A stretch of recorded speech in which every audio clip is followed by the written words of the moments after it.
You've seen this before. A child trying to solve a simple puzzle.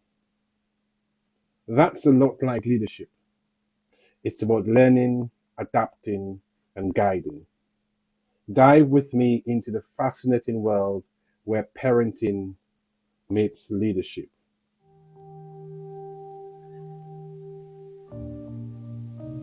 It's a Wednesday morning, and I have just done 2 long days at work. So after doing the school run, I came back home and immediately sat at the computer. My plan for the day was to get this video sorted, or at least most of the work on the script, perhaps even do some recording. And as I sat there with the leftover brain fog from having done 2 long shifts still lingering, I was thinking of the topic: family dynamics, leadership lessons from parenting.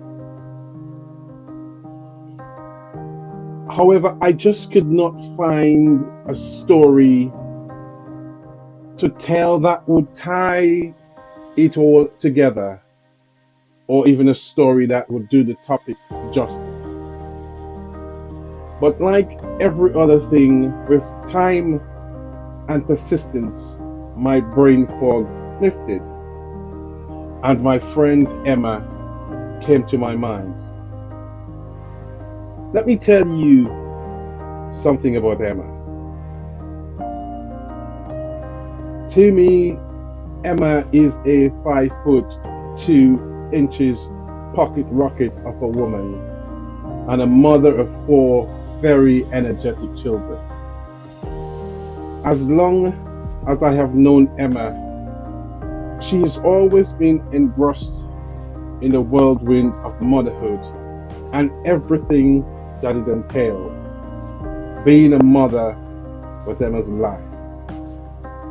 Most of her days were dominated by what appeared to be an a ceaseless loop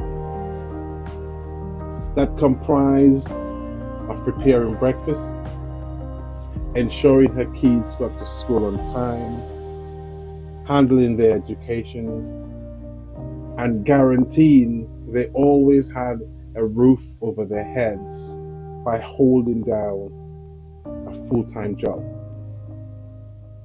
Emma reminds me of my mom, a real life superhero.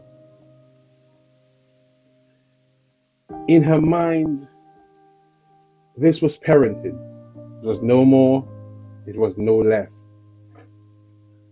Her role, she believed, was predominantly about managing this daily task, and that left little room for her to ponder on the nuances of her actions, or even think about the effects of her daily activities and routines on her audience of 4 eagle-eyed children.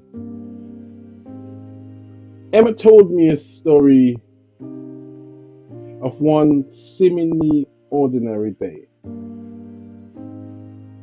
when she experienced something that she could only describe as an epiphany. On that particular day, like most days, her eldest son, Jacob, was playing in the garden with a few friends, and a dispute erupted between 2 of the kids over a toy. Before she knew it, the tension had escalated, the voices grew louder, and it seemed for a moment that playtime had descended into war games. However, just before she was about to step in, her eldest son Jacob did. and what he did next both amazed and surprised her. Emma went on to explain,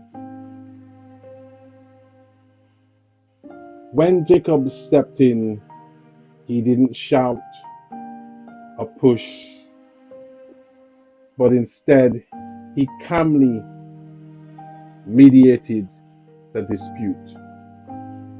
What he did next both amazed and surprised her. She explained, when Jacob stepped in, he didn't shout, he didn't push.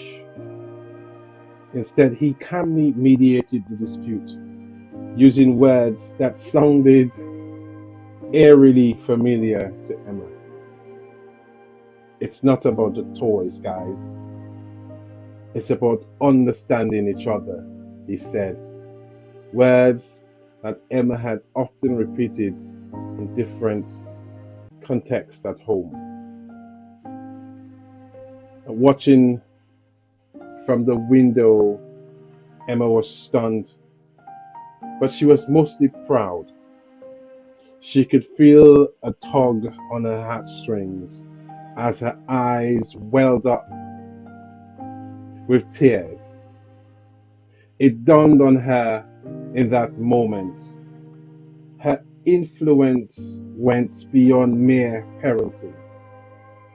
Those countless conversations, life lessons, and values imparted were not just shaping her children's character, but also molding them into young leaders. By nurturing their hearts and minds, Emma was inevitably teaching them leadership. And that realization was nothing short of profound. After writing and pondering on Emma's story, I started asking myself, what is leadership? What is it about? And how do we show leadership on a daily basis outside of a professional environment? See, leadership isn't always about standing on a stage or leading a team at work. Sometimes it's seen in the quiet corners of our homes. It's often unnoticed, yet very profound. Like Emma, most of us unknowingly practice leadership in our most intimate spaces. We quietly influence our friends and loved ones in a subtle manner. The challenge of leadership, however, is to be strong but not rude. Be kind but not weak. There is a song by the singer Beres Hammond, the Jamaican singer Beres Hammond, who says, "Don't take my kindness for weakness." The challenge is to be bold but not a bully. Be thoughtful but not lazy. Be humble but not timid. Be proud but not arrogant. Have humor without folly. These are the words of the late great Jim Rohn. Parenting. This, as many of you may know, is a relentless job. It requires patience, commitment, and above all, it requires you to lead by example. This tells me that good parenting is like a good human or servant leader. Good parents lead by serving and allowing their families to stand on their shoulders. However, a good parent also knows but there is a time to lead from the front. Friedrich Nietzsche, among his many famous quotes, said, "He who does not have a good father should procure one." And if I may be so bold to take some literary license and change this to say, a person who does not have a good parent should find one. I keep coming back to the book that I'm currently studying, John Maxwell's 21 Irrefutable Laws of Leadership. And in this book, he talks about the law of influence. According to John, leadership, again, is not about titles or positions, but it is about influencing those around us, just like Emma had influenced her son. He also talked about the law of connection, where leaders must connect with people they lead. Think of the countless heart-to-heart conversations you may have had with your child, bridging the gaps and understanding their world.